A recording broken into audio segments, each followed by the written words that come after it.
You are now tuned into the sounds of Big Nate Sports Talk. It's on all the time, anytime. I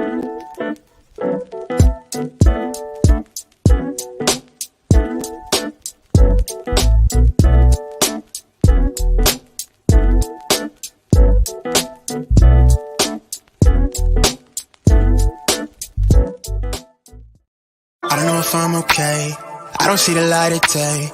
Looking up to higher ground, thinking that'll be your sweet escape. These days got a schedule to romance. They say that love is a slow dance. A short bike ride to the crib using no hands. Oh shit, it feel like I'm floating, but I'm falling with both eyes closed when I let the world spin. Testing the water, she got my nerves tense. Back when I ain't even have a purpose, I was so eager to learn some things. Anxiety bring out the worst in me.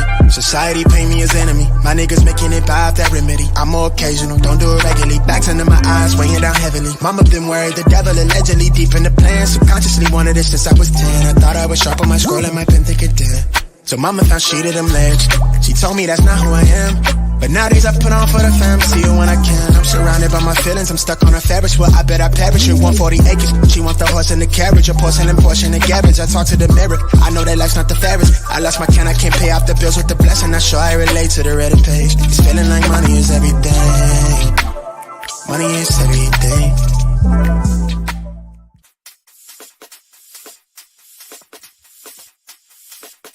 You are now tuned in to Big Nate Sports Talk, the show that's on all the time, anytime. Be sure to like, comment, and subscribe for all content. And now, ladies and gentlemen, your host, Nathan Snell. Bring your sports game with Big Nate Sports Talk. Good afternoon, ladies and gentlemen. It is your host, Nathan Snell of Big Nate Sports Talk Podcast. This is season 14, episode 15 of the podcast. And in this episode, we are painfully recapping the Maryland Terrapins. Our season came to an end a couple weeks ago to the number one ranked Alabama that unfortunately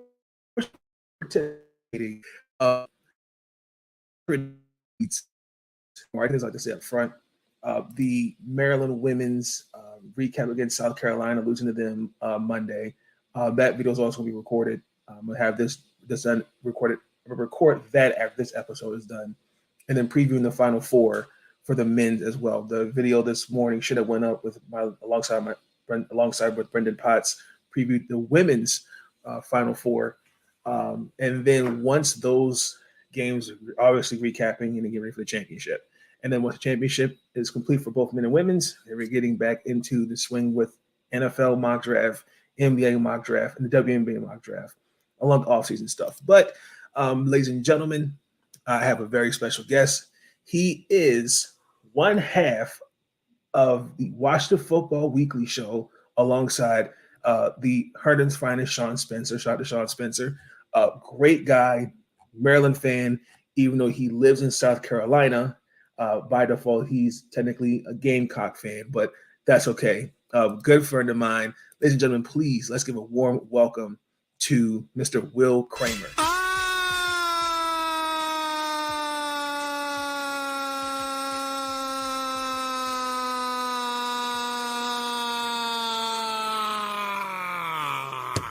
Woo!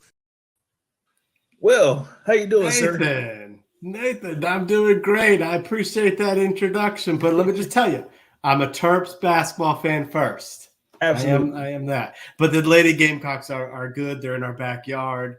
I met my wife at the University of South Carolina, so we do have some love there. But yeah, sure. no, Terps first and foremost, absolutely. I like it. Ladies and gentlemen, check out Watch the Football Weekly. They didn't do an episode this past Wednesday, but they'll be back on next Wednesday, if I'm not mistaken. We're really keeping in the loop with what was happening with the Washington Commanders. They've been really holding it down with the free agency talk, what to expect in the draft. The Dan Snyder snafu looked like he's going to sell the team. So definitely check those guys out. I'll leave Sean Spencer's YouTube channel. The link will be in the description. Again, great show, Watch the Football Weekly. But we're here to talk about Maryland's men's basketball. Let's keep it real. Not everyone expected this team to get to where it was this year. I felt the way how things ended last year where you had Mark Turgeon basically check out middle of the year, and I can't remember the assistant's name on top of my head now. He escapes me. Danny Manning. Danny Manning, thank you. I was going to say Jawan Howard. Oh, we'd be lucky, maybe. I appreciate what Danny Manning did. He held the fort down, but Kevin Willard, I was actually surprised at that hiring. A lot of people were pushing for Rick Pitino. There were some other coaches realistically like Will, but realistically, like Maryland is, I think you have to kind of look at it by program wise. Maryland's I still think figured it out. I'm coming to you, Will. I think I've always kind of figured Maryland be a balanced school when it comes to basketball and football. It's just there was just a spell where you had coaches that just didn't make the programs any better. No. And I think, I was a Pitino guy just because I'm like, this will be his last ride. He could probably bring in a couple recruits. We know he can coach. Look what he's doing in Iona, getting them to the tournament every single year. So it's like, if he did it at Louisville, like he's got to be able to, make us a national title contender. But I think the most frustrating part for Maryland fans has been untapped potential that both Gary was not willing to do and Mark Turgeon just never was able to get the bigger inroads. He got some of the WCAC guys. I mean, Mello was huge, but he had no relationship at DeMatha. And it was to the point where, like, that's what so many of our fans are just like, there's just too much talent around here. And Kevin Willard, all of a sudden in year one, tapped into all of that.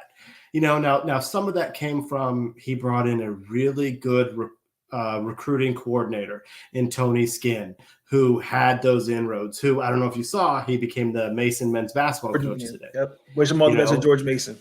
Yeah. So, but they've already tapped in for next year, so they're already making some inroads. But most importantly, Willard also brought in a DeMatha kid when he got Jameer Young to transfer in. That was huge to get that connection happening already. So I think that the fear was Willard would be Turgeon 2.0, a guy who's coming from a smaller school. This is a step up, and he's good but not great. And we'll get to it when we get to our future next year's expectations. But I think he surpassed everyone's expectations. And I agree with that. I really thought it was a little Bush League for Turgeon to kind of come out and call out the fans and saying, well, we need more support. Well, if you're not winning, like the first couple years getting into the March Madness, it was great, but after a while it got stale. And his recruiting was not that great. He missed out on some really great talent. Every time we play Michigan, Hunter Dickerson reminds us, you should have picked me. Mm-hmm. And he really wanted to come to Maryland, but I really can't. With Mark, it's just one thing. I think the way, and I kind of feel like he walked out on us in a sense. And Kevin came in, like you said, changed the culture. Guys were brought in from day one and tapped on potential. Now, this season, we got to round 32, and we saw then before they lost, the number one ranked Alabama. Like a lot of people that didn't even predict us to beat West Virginia. Right. And Maryland, we got the last laugh on that. There were some weaknesses throughout the season, Will. I'm going to start with you. Before coming into the NCAA tournament, what did you not like as the season was progressing? Well, I kind of felt like we plateaued in mid-January into February. I give Willard and his staff all the credit in the world for really like squeezing all the juice out of this team. But, towards the end of the season, that game against Penn State, win and you get the 2 seed in the Big Ten tournament. And they just had a clunker of a game and messed it up at the end. So you were just kind of starting to see that the offense was getting a little stale, that, they were really relying on getting into opportunities to press and cause turnovers because the offensive flow was just not working. So those are some of the weaknesses that I had. And for as good as Hakeem and Dante were this year, it's almost like we kind of ran out of fuel. And their shots, maybe their legs got tired by the end of the year. They were asked to play a little bit tougher defense in Willard's system than before. And our shooting ability, which was never good, got pretty bad. And you saw that in the Bama game. You saw it when we played Indiana. And the last two losses that we had really came down to the other team started to get hot and we weren't able to keep up with them. And our shooting, let us down. And to add on to that, I joined Maryland Sports Blog, and there's a lot of people that cover the Maryland Terps, it's men's side. And I kept telling them, if you look at the team closely, Turgeon's fingerprints were all over it. You still had carryover with Dante, Hakeem, Ian Martinez, Julian Reed, who I think took a big step forward, but Willard had no choice but to play him out of position at times. I think he's a natural four. And then when you bring in transfers, this was kind of a placeholder. It was kind of like, well, let's hold the four down until next year. I agree with all your thoughts. I thought the biggest thing was right. I don't think we overachieved, but right around January, February is when we just plateaued. The shooting just showed. I think Willard did the best he could to cover those flaws, but I think also too in the Big Ten. One thing about the Big Ten, and also for the women's side, is that it's very physical. And I felt like with Jameer, for example, the guards were going at him, and you really kind of saw that going into the tournament. And Don Carey, great players, but I don't know if it was just they're just one-dimensional or it was just the system. They just got tired because when it mattered, and especially against Alabama, we kind of held our own hand in the first quarter, but after the second, it just no, absolutely. I think if I have to be critical of Willard about one thing, is he allowed the offense to be too much freestyle. Yes. And he said he coaches defense, but he doesn't really coach the offense. And just like you said, it's a great point how this was Mark Turgeon's stamp all over it. You had some of those guys, and one of the complaints I had about last year's team was the ball just stops with players. Mm-hmm. And the ball stops with Dante Scott a lot, and that's kind of where I know he's still kind of wishy-washy on, is he going to come back? Is he not? And I'm just sort of like, we're bringing in, these new guys. I don't want to say too much about the next couple segments, but it's like Willard allowed the ball to stop a little bit. He allowed the guys to free will on offense. And you're right, like Jameer, hence why I think he decided to come back, is he went up against bigger, quicker, more physical guards. And he, his end of the season was not good. And so that's not the momentum that's going to help you go to Europe and play. And he realized, like, I could use another year of playing the Big Ten, because he had a really good, season for us, and he saved us in many, many ways. But like you said, we're kind of on the same page. We basically plateaued, and then we got to tournament play. So I was thrilled that we won that game against West Virginia. But, they were who they were, and he got everything out of it. And the fact that we made the tournament itself made me happy. For sure. I agree. To me, the getting into the NCAA tournament, and that's going to be that's going to be our next segment. Again, when they picked us to be at the bottom of the barrel. Yeah. And it's just something about when you have a coach that changes the culture, everybody's brought in as a trust. That's what good coaching looks like. That's why Kevin was so successful at Seton Hall. Now, could we have wished that for Mark Turgeon? Sure. But I think everybody's just kind of stuck in their ways. But I think he knew he could definitely get the potential out of these guys. Like Julie Reese gets an honorable Big Ten, all Big Ten honorable mention. Jameer Young gets mixed all Big Ten team. You see the potential. You see what he's bringing in for next year's class. Yes. Because next year's officially the Kevin Willard era. Yes. I was not surprised in the game against Alabama. The biggest thing was going to come down was the shooting. And also too, we really had some foul trouble. I really felt like throughout the season, that's something that just really just plagued us. Was just fouls. That's something we got to work on next year. Really got to knock down the fouls, especially the bad fouls coming from Reese. There's just a couple just bad plays on defense that he does. That that could be 2 fouls in the game that removes him from it. And you saw, I think Willard put him in with 4 fouls at one point because he just said, I got to stop the bleeding out here. You knew the Bama run was about to happen. And at some point, I kept watching the game going like, hey, we're sticking with them. We're playing well. But then it's like, once the second half started, it's like, a run's coming. And when it came, he had to put him back in because we had nothing to combat, their 2 big inside guys. And, then he got another cheap, maybe not the best call either, but he put himself in a situation to get a cheap foul call to end his season. It's like that is certainly something that he's going to have to work on next year because we have nothing behind him. Right, for sure. And I think also too, I think it just comes with maturity. I think it just comes with just continue to just work on his game. Because I see similarities in him and his sister who's at LSU. They kind of have similar games. But I also too think if you put him in his natural position, I think you see a lot more differently.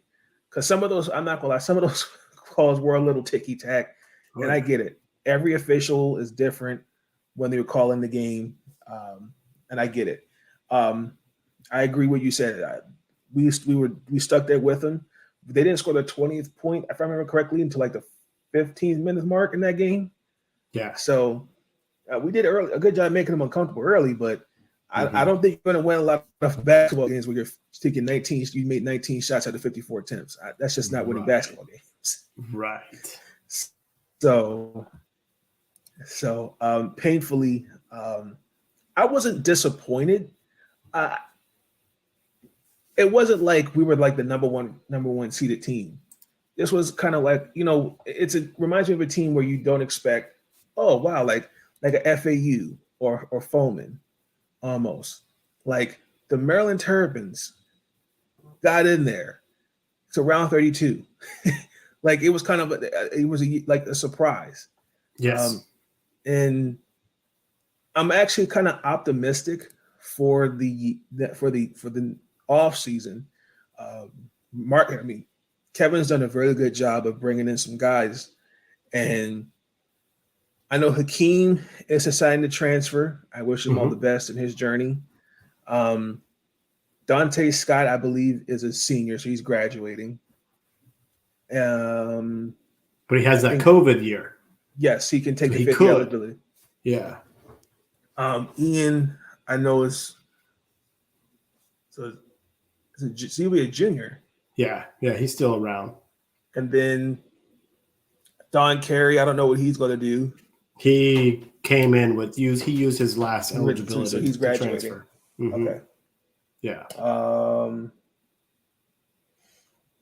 I don't know. That roster's going to look a little different. I was a little scared Jameer would leave, but I'm glad he stayed the course.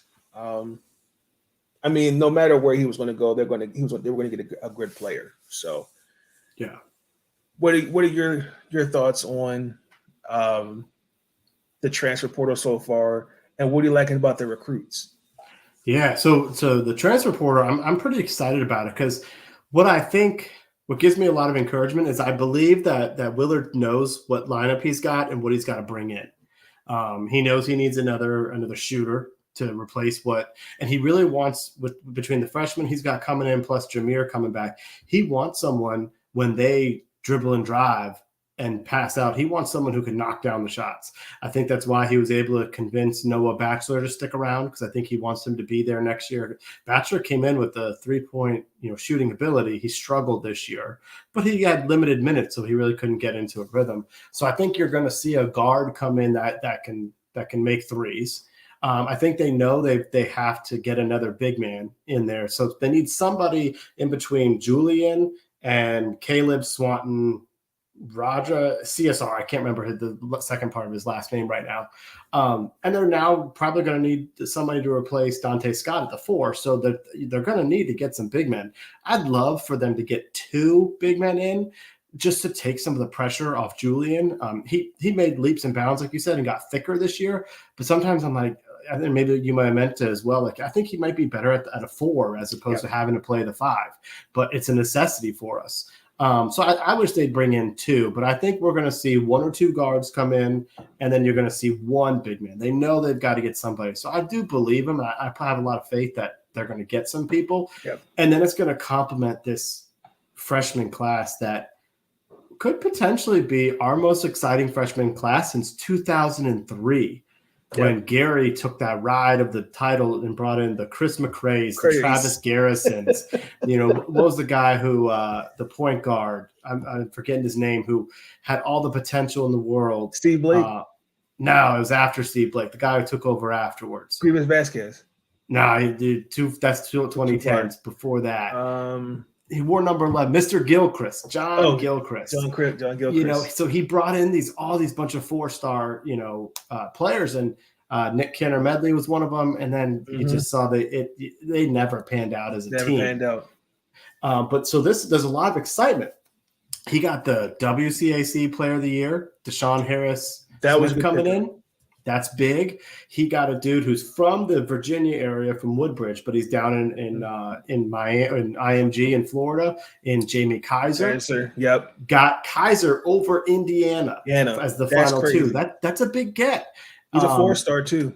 It is good play. And he's your Hakeem Hart replacement. They've got a dude from Baltimore, Jonathan Lamoth. So St. Francis. Yep. So he's hitting the DC, he's hitting the Baltimore area. They also bring in another kid from Florida, local ties as well. I think it's Brandon Pierce. Yeah, he's the 3-star. The big center guy. But he's likely going to redshirt, so we can't really factor it into like the lineup. He's raw. But the 3 guys he's bringing in are going to they can shoot, they're athletic. And that's what you saw against Alabama was they were bigger, faster, stronger than us out there. And as much as I love Jameer, he was up against a 6'2", 6'3", 6'4" guard. There's a there are several inches of height difference, 4 to 5 inches there. And he kind of got pushed around, and they didn't let him drive on him. And so I think some of these guys are going to bring in a little bit more length, a little bit more athleticism to do it. And I think it's going to allow for us to, move the ball a little bit more, both offensively, fast breaks, kind of pick up the pace a little bit. So there's a lot of excitement with this freshman class. And I think Willard knows what pieces he needs to bring in to complement that. So, I can't wait for November next year, to be honest with you.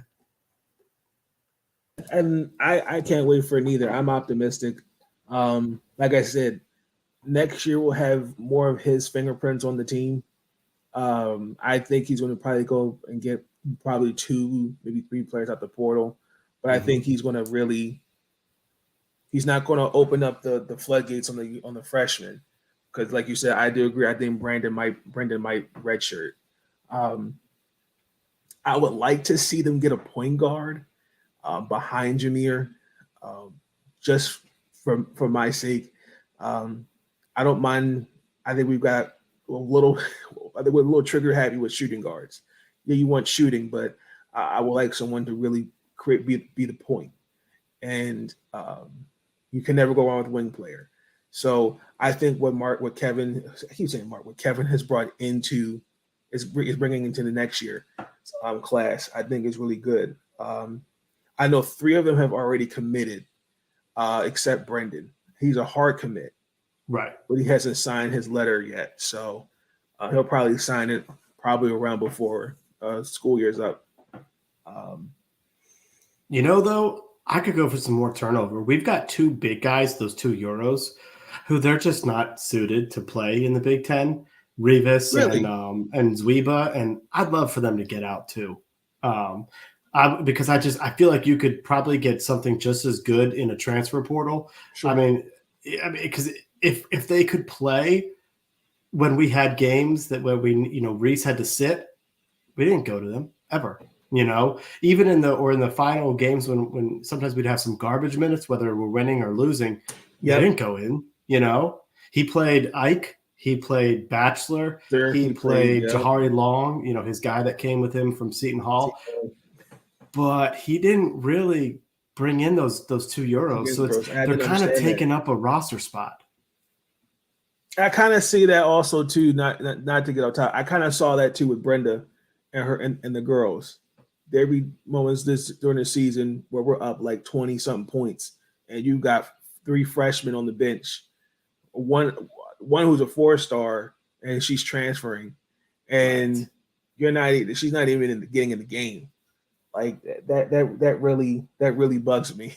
You got if they're there for a reason, play them. But right, I do see Patrick getting a bigger role next year. I definitely see him. Emilian, I see him getting. He's out of options. I wish. Oh, he so he's transferred graduating. in. Yeah. He came in as a grad transfer. I know. He that's right. Okay. Turned into that's tough because he was really kind of coming on, but yeah, he's done.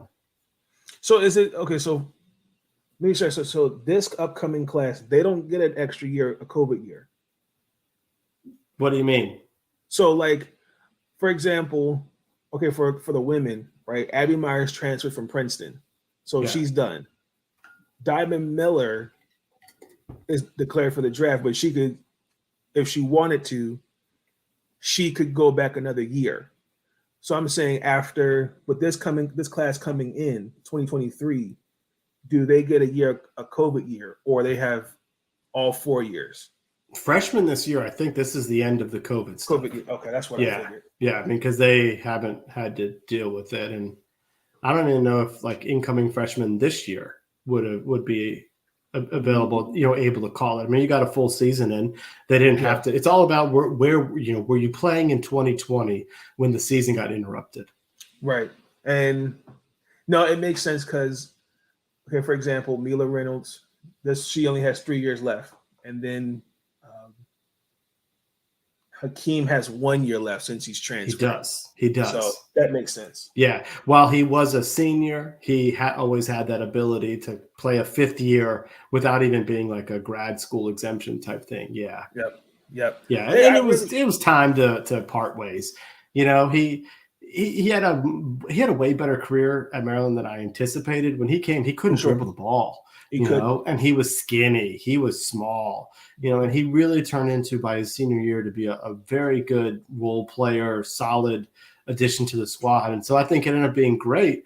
He's one of those guys where if you're the 4th or 5th option on a team, he's very valuable. So he surpassed my expectations, but it's time to go. There were talks that, well, he could bring senior leadership and he doesn't need the ball to shoot it. So he could be a good addition to these freshmen, but I'm kind of like, we let Kaiser come in and start. You got to also let some of these freshmen, take over. Opportunities. Yeah, it's one thing if like, Jameer is going to take some of the pressure off, Deshaun Harris-Smith, because they both can play point guard. So that's going to take a little bit of that pressure off of freshmen coming in and saying, "Good, take over." But when you're talking about some of the other positions, big men usually need some time to develop, physically. There's a huge difference between a sophomore and a freshman. But some of those other spots, it's like, let these young pups get in. Yeah, and that's one of my downfalls why I don't like the transfer portal, because it's the freshmen coming out of high school. They're the ones that hurt the most, because you have to come in guns blazing and ready to contribute. And I just saw for Brenda's side, 3 freshmen are transferring because I feel like, 1, the transfer portal, and then number 2, like what's coming in next year, this coming year. They're like, I could probably go somewhere else, but sure. I hate to see that, because it's like, give them the opportunities, and I feel like it's not just Maryland, it's across the board. Everyone's just taking advantage of the portal, and really gotta fix it. You gotta fix it. I think there almost needs to be some type of like, you get one, you can move a school to another school one time, but this whole bounce around from school to school that some of these kids have been able to do, and some of that is that, they're really taking advantage of the COVID rules, so that is going to phase out. But it's, I don't know, it's like it's a hard thing because you allow coaches to leave. I mean, North Texas just won the NIT and their coach signed with Texas Tech. No penalty there, Nope. So it's like you can't fault the kids too much. But then, like you said, you bring in one person, he doesn't get the playing time that he wants and he bounces. It's like you lose out on a kid 1 year as a freshman. It's kind of like, stay in touch, because if he's not happy, he may come back. School. Exactly. And also too, you hate to see anyone that's committed to your school decommit.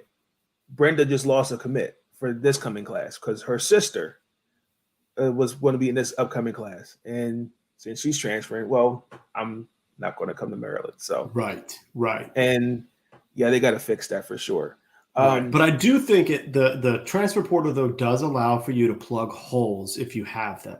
For sure. I mean, because like otherwise, if we were just getting these freshmen coming in, we've got a 7-footer though who's not ready to play. Mm-hmm. That's a problem. But if we can go get someone from, there's a couple of those Ivy League schools have one or two. I think Harvard's got a big man, Bucknell's got a big man. Like they're physically more prepared, so we can plug some holes. So it's got its pluses and minuses, and you're right. They do need to kind of sit down and say, okay, we need to put some regulations on this. What are we going to do? Because some of I'm not going to really, before we turn to the next, like the Ivy League, some of them can play in the Big Ten, and really on any team. Really, Jameer Young, he came from Charlotte. I can't. I'm like, wow. Yeah, and he got robbed. I mean, I think he should have been first team Big Ten. He got named second team. I'm like, I think he was probably one of the top two guards in their conference, in my opinion. I agree with that. Next question, next segment I wanted to ask is, what was your favorite memory of this season? I don't have the banner up, so. Yeah, you're good. I think it's between the Wisconsin game and the Indiana game. So maybe it was the Indiana game. And part of it is it shows what the program can be. So the Wisconsin game is always it's more of a stressful game for me. My in-laws live in Madison. So that's always a bigger game. But more importantly, I would always get frustrated with Turgeon's teams because Turgeon's, when they moved to the Big Ten, he figured out, if I slow the game down, I can be more competitive. And he's like, he would always talk about the fact that, well, you should see our offensive efficiency as opposed to, he goes, I have more quality possessions instead of quantity possessions. And I didn't feel that worked with the personnel. And that was one of the things that impressed me about Willard, is he came in and said, okay, well, we're not the best shooting team, so we need to find a way to manufacture baskets. We're going to play defense. And he pressed. He's like, and we're going to push the ball. And against Wisconsin, I think we played them twice, but definitely the game in College Park, that mattered. We blew them out because we pressed them. And as soon as we got a rebound, we pushed it. And we had so many dunks in that game where it was a blowout. Then we went and played Indiana. And the only time we had to play Indiana in the regular season, they came to College Park. And it was the same situation. Defense was strong. Reese played out of his mind against the Big Ten Player of the Year, who I'm already forgetting.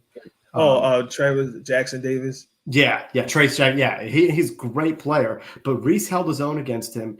And then Young played huge. We had some good shooting that game, but we pressed them, so we caused a lot of turnovers, and we pushed the ball. So it was utilizing the athleticism that we've always had.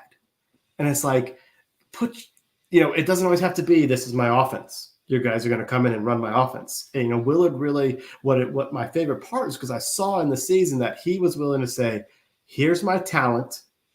Here's how I can maximize what they can do. For sure. And I mean, that Indiana game was fun. I was yelling at that TV. I was getting into it. Yeah, I mean, for me, my favorite moment, obviously, I really don't have a favorite moment. Honestly, I'm just really just proud of the team. I would just think the whole season was just a fun moment. Yeah. I thought Maryland basketball was born again. Yes. To see the Xfinity Center packed for every game, when you see Scott Van Pelt come into the games, the energy, um, you know, from where this team was a year ago, I really, really, if you told me that this is where they're now at, um, I, I wouldn't have believed it. No. So that's just really just my favorite moment. It's just this year, just everyone being brought in. There's a trust and going out there and defining what Maryland basketball is. Well, I love you just said Maryland basketball is back. And, I actually probably should say my favorite moment of the year is he brought the swag back to Maryland. Mm-hmm. And he said it in his press conference that he goes, I know what this place has been. I know what it can be. And we're going to get it there. And we're going to bring in, an edge to it. And he was able to do that in year one. I mean, listen, let's be honest. Like, we're Maryland and the Mid-Atlantic and the Northeast, they're not choir boys, people, you go recruit people from Philadelphia like Turgeon did and brought some of those guys down. There's an edge to them. And it's, I don't mind that, if you make a play, if you dunk and you yell at the guy and some of that stuff, like, I'm okay with that. I'm okay with it too. He allowed those players to be that way. And he's found a style that showcased it a little bit. And especially, that Indiana game when they were, all kinds of dunks and high flying. It was like, that got exciting. That brought back the swagger into Xfinity, like you said. And so the fans got into it, and you got the students into it. The fans came back. I mean, he filled that place much quicker than any of us thought he was going to be able to, like you said. So it's just, there's a whole lot of excitement. And that's after year one. After year one, I agree with that. And actually, Will, we're going to save that for this last part of the show, and that is final message. Incoming message. Thoughts are running through my mind. Someone took some time to find a minute or two to organize them. Final message. Where do you see, this is year one, where do you see this team going into next year, realistically? Yeah, I'm going to be realistic with this. And some of our folks, that are going to see this might be a little bit surprised and say I'm crazy. I think we have a chance by utilizing the portal to be a contender next year.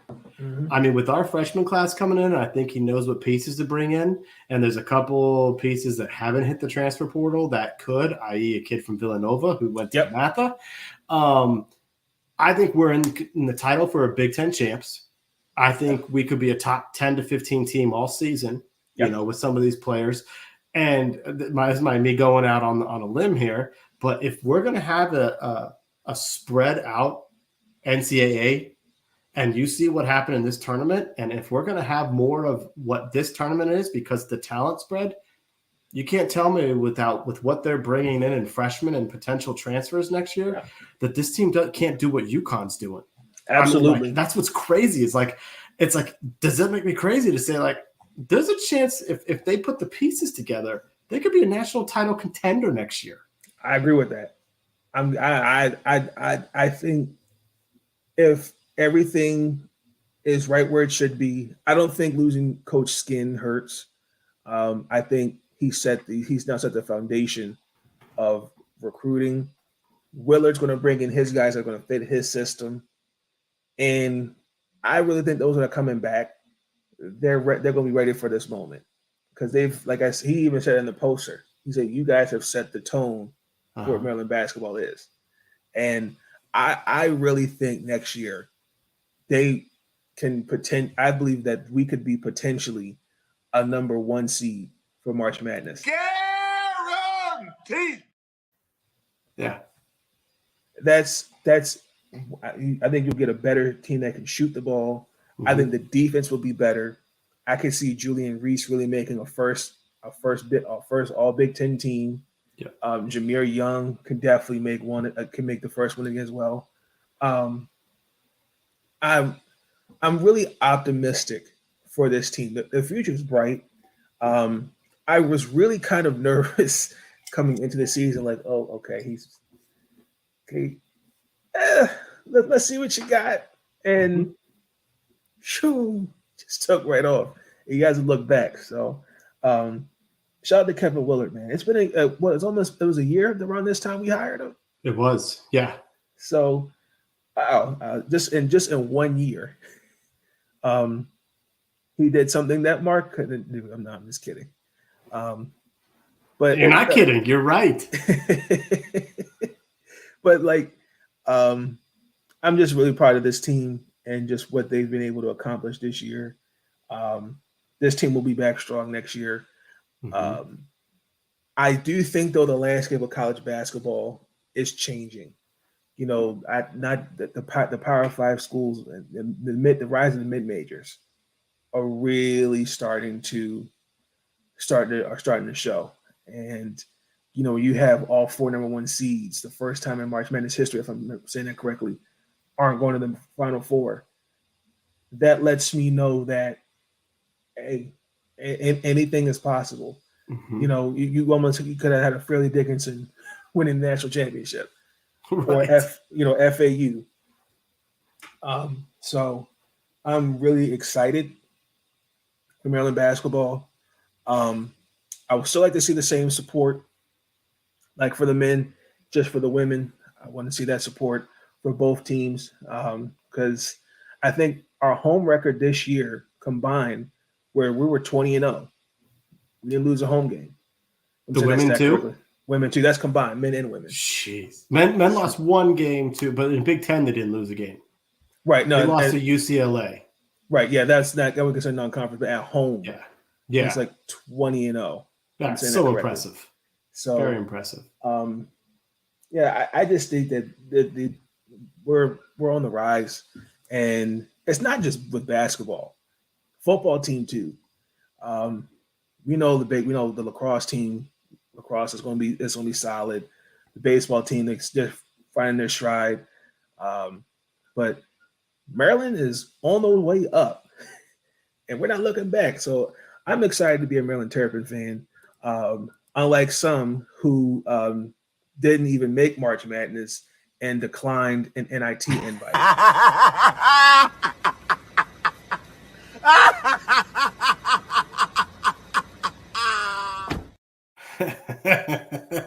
I'm sorry, I had to throw that in there. For a certain someone.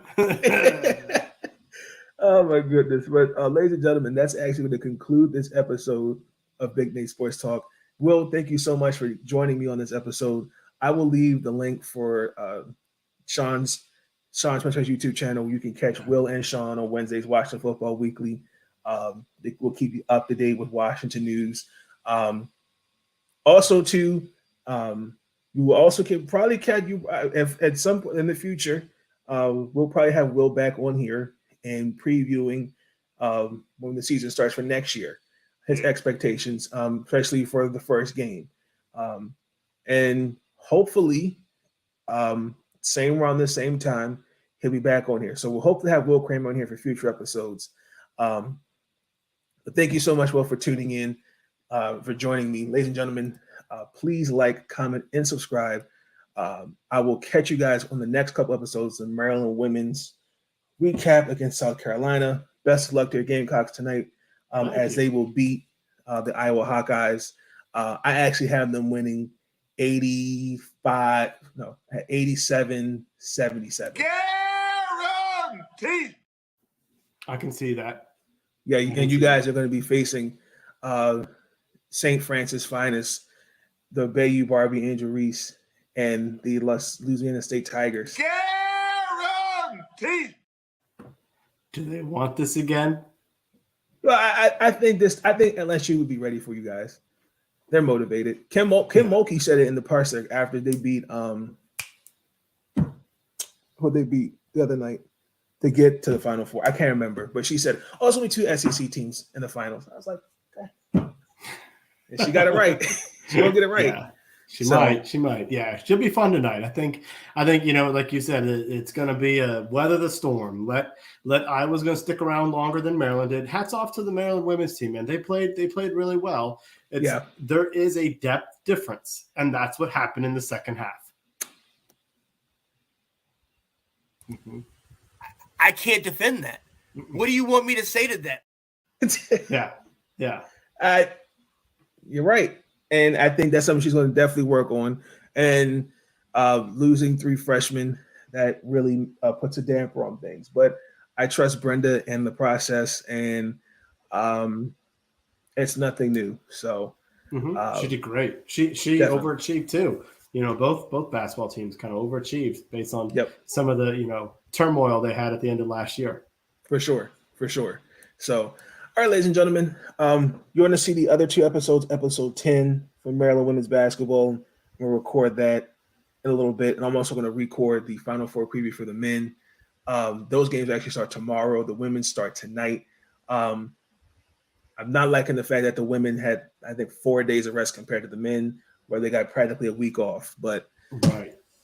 I do like what they've done with the women, though, everyone in Dallas, because the school that I was at about 7 years ago, Christopher Newport University out of Newport News, Virginia. Yeah, they're in the championship game, right? And they're playing it in Dallas. So I remember because the CNU men's team actually won the national championship this year for D3 basketball, and then the women play. And I kept wondering, well, where's the game? What's going on? But I knew they won in the Final Four, and the D3 women have had a lot of time off, which is a lot. But you're right. For sure. Gamecocks played on that was my complaint. They played Monday, and now they're playing Friday. And you're making the number 1 overall play at 9:00 at night. They're an East Coast team. Why are they not the 7:00 game? Those, because winner plays Sunday. Talk to them, Will. Those whoever wins, either team is going to get home about midnight. They're not going to go to sleep. Like, there's not going to be the type of rest that they should have at this time. So I don't know what they're doing. I don't like it. I don't get it. You makes no sense at all. Right. But enjoy the rest of your day, ladies and gentlemen. Get ready for these games tonight. Best of luck to South Carolina, Iowa, LSU, and Virginia Tech. And then for the men, best of luck tomorrow. But like I said, be on lookout on those episodes. They will be out tonight. But again, please like, comment, and subscribe. I will catch you guys on the flip side. Enjoy the rest of your afternoon. Will, thank you so much for joining me on this episode. And catch you guys on the flip side. Peace, ladies and gentlemen.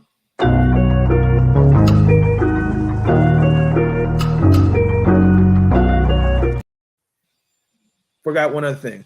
Want to bring in the final. I wanted to get in the commercial here. Completely forgot about it. The sponsor of this this episode is Zagnif Apparel LCC. I'm going to close it out with that. If you want to dress like you're famous, ladies and gentlemen, check out Zagnif Apparel LCC. You get a nice 15% off using my code Big Nate. Again, check out Zagnif Apparel. Hang it off with this. Peace out, ladies and gentlemen. The following is a presentation of Zagnif Productions, LLC.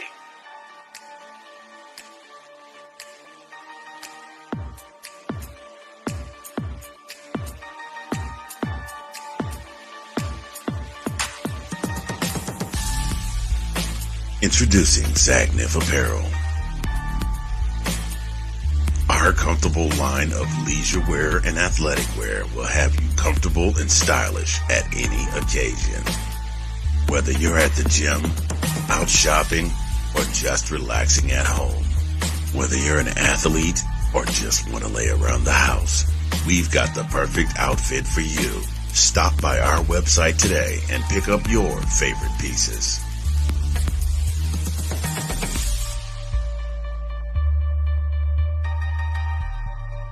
Zagnif Apparel. Dress like you're already famous.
Thank you for tuning in to Big Nate Sports Talk. If you enjoyed that episode and you want to see more content, be sure to like, comment, and subscribe. Bring your sports game on Big Nate Sports Talk. It's on all the time, anytime.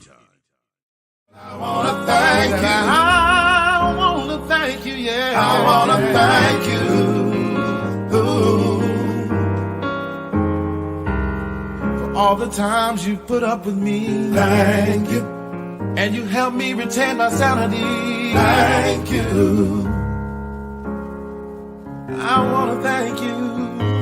And I want to thank you. All I want to do is say thank you for everything you do.